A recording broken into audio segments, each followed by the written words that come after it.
Balita ko, hindi na daw uso ngayon yung bilog na cheese bread, kaya gawin naman natin yung pahaba. Today, gagawa tayo ng pang bakery na cheese bread, malambot, mabango, and syempre, sobrang sarap. Baka ito na nga yung recipe na hinahanap mo. Tuturuan ko kayo dito kung paano dumikit yung streusel sa tinapay, kaya huwag na nating patagalin yan, at simulan na natin. Gagamit tayo dito ng mixer pero pwede rin dito ang masang kamay. Dito, meron akong 120 ml ng water, 120 ml ng milk, full cream milk yung ginagamit ko, pwede din naman ng evaporated milk. Isang pirasong large na itlog, 10 grams ng yeast, Fermifan 2-in-1 yeast yung ginagamit ko, 100 grams ng sugar, and then haluin lang natin yan. Pag nahalo na natin, lagay na natin yung 500 grams natin ng red flour o first class flour, Sun Moon ng Pelmico yung ginagamit ko, 30 grams ng powdered milk, and 6 grams ng asin. So, hinalo ko muna yan and then isasalang na natin yan dito sa mixer. Pagka ganitong mixer, mga nasa settings number 4 or 6 lang yung magagamit natin. So, imimix natin yan for 5 minutes. After 5 minutes, ganito na yung magiging itsura niyan. Tsaka na natin ilalagay yung ating margarine. 30 grams lang yung ilalagay natin dito. Yung ginagamit ko dito ay yung Goldilite margarine. Kahit margarine to, ang bango-bango talaga niya and ang sarap. Walang maantang amoy at walang maantang lasa. So pagkalagay natin yan, imimix na natin yung ating dough hanggang maging makinis siya. Kapag nararamdaman yung malagkit pa yung dough nyo, ibig sabihin, kulang pa yon sa pagmimix. So dapat titigil kayo kapag ganito na yung texture. Makikita nyo makintab na siya, makinis and napaka-smooth. Tumagal yung pagmimix ko dito sa KitchenAid na mga nasa 18 to 19 minutes. After nyan, ibibilog ko lang and then tatakpan ko, i-rest ko siya for 15 minutes para mas madali na siyang maputol. Kadalasan kapag maraming batch yung ginagawa namin, wala na kaming resting time kasi syempre madamihang batch yun di ba? So after 15 minutes, pinahiran ko lang yan ng margarine and then i-slice na natin for 30 grams each.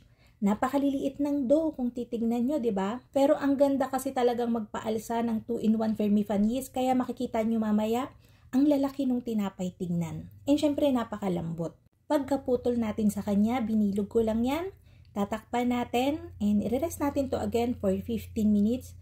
Habang nagre-rest tayo, magtitimpla na tayo ng streusel. Dito, meron akong 140 grams ng all-purpose flour, wooden spoon yung ginagamit ko, 135 grams ng powdered milk, 100 grams ng sugar, pwede ang white, pwede rin ang light brown sugar, and 170 grams ng margarine. Etong Goldilite margarine pa rin yung ginagamit ko. Ilalagay ko yung link kung saan to pwedeng mabili sa comment section. So, ginawa ko, nilamas ko lang yan until kumalat na yung margarine. Kung gusto nyo mag-gloves, pwede kayong mag-gloves, pero kadalasan talaga kinakamay to. Pwede namang humagugas ng kamay. So, nakikita nyo, kinakaskas ko yan. And ganito dapat yung magiging texture nung kakalabasan nung sa inyo. Ganyan. Para dun sa magiging sausawan natin, meron ako ditong 250 ml ng gatas. Pwede din naman ng water. Kung mapapansin nyo sa mga bakery, medyo hindi brownish yung kanilang mga cheese bread. Ang ginagamit kasi nilang sausawan dun is water. Kung gusto nyo medyo maputi yung kakalabasan ng cheese bread nyo, ay dito bigang gamitin nyo. Tapos hinaluan ko yan ng isang pirasong itlog para talagang makapit. And ganun nga, medyo mas mapula siya. Hinalo ko lang yun and then dito mag-i-slice tayo ng cheese. Yung isang buo ng cheese nakakapagpalaman sa akin ng mga nasa 38 pieces. Yung kinalabasan ng ating dough ay 31 pieces lang. Kapag kainad nyo lahat ng ingredients na nilagay natin dun sa dough and dinivide nyo siya sa 30 grams each, yon lalabas dun yung ilang piraso ang magagawa natin. After nating mai-prepare lahat ng ingredients, magpapalaman na tayo. So, fina-flatten ko lang yan ng ganyan. And then, papalaman na natin yung cheese.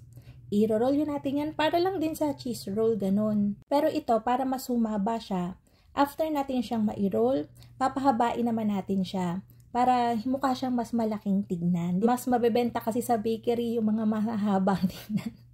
Ewan ko sa inyo, basta pahabain nyo. So, ganyan lang. Huwag kayong mag-alala, yung cheese na nilagay natin, kahit medyo maiksi yun, aabot yun dun sa dulo. Hindi yan magmumukhang dinaya. So, makakakain pa rin kahit kumagat sa dulo yung mga customer, may cheese pa rin hanggang gitna, hanggang dulo. So, ayan, ganyan lang naman, kayang-kaya nyo na yan. Kapag ka umuurong yung dough nyo, ibig sabihin, kulang pa yun sa rest. So, dito naman tayo sa pag-assemble. Yung streusel natin, hinati ko sa dalawa para hindi basang-basa yung mga streusel natin. Kasi pangit yun kapag ka buo-buo na dun sa cheese bread natin. So, ang ginawa ko, nilubog ko lang yung mga tinapay, yung mga dough dun sa gatas natin, and then, ilalaglag ko yan dun sa ating streusel na nasa isang bowl. After nun, babalutan natin ng streusel yung ating mga dough, katulad nyan. And pagka nabalutan yan, merong part pa rin na basang-basa dyan. Kaya tayo naghiwalay ng streusel para makoat pa natin siya ng isa pa. Para pino lang yung pagkakadikit ng mga streusel. Kasi pagka bukol-bukol yan, pag nakailang tubog ka na dito sa streusel, magbubuo-buo na yan. Ang tendency, pangit yung kakalabasan dun sa cheese bread natin. May parteng walang streusel, lalo na pag umalsa na yung bread natin. So, inarrange ko lang yan dito sa pan ng tigda 12. Aalsa pa yan ng malaki, kaya wag nyong pagdikit-dikitin. So, ayan, tapusin lang natin to lahat. Yung streusel na ginawa natin ay saktong-sakto lang para dun sa ating mga dough. So, walang matitira dapat dyan. Pagkatapos ng lahat na yan, papaalsahin natin to sa loob ng 1 oras o hanggang 1.5 oras.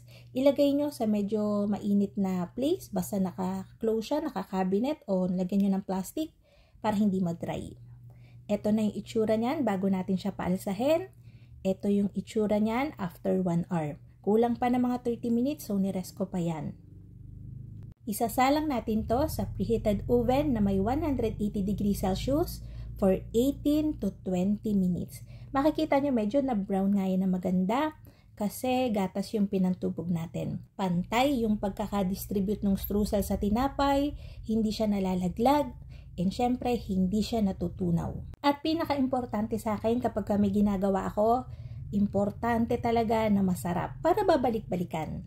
Ang sarap nito, lalong-lalo na pagkakainin mo ng bagong luto, naninimoy talaga yung Goldilite margarine. And makikita nyo, kahit 30 grams lang yung ating dough, malaki talaga siya. Basta tama yung pag-mix ng dough, tama yung pagpapaalsa, tama yung pagsasalang, ma-achieve niyan. Kaya ayun ang mga kalutong tinapay. Sana'y nagustuhan niyo yung ating video for today.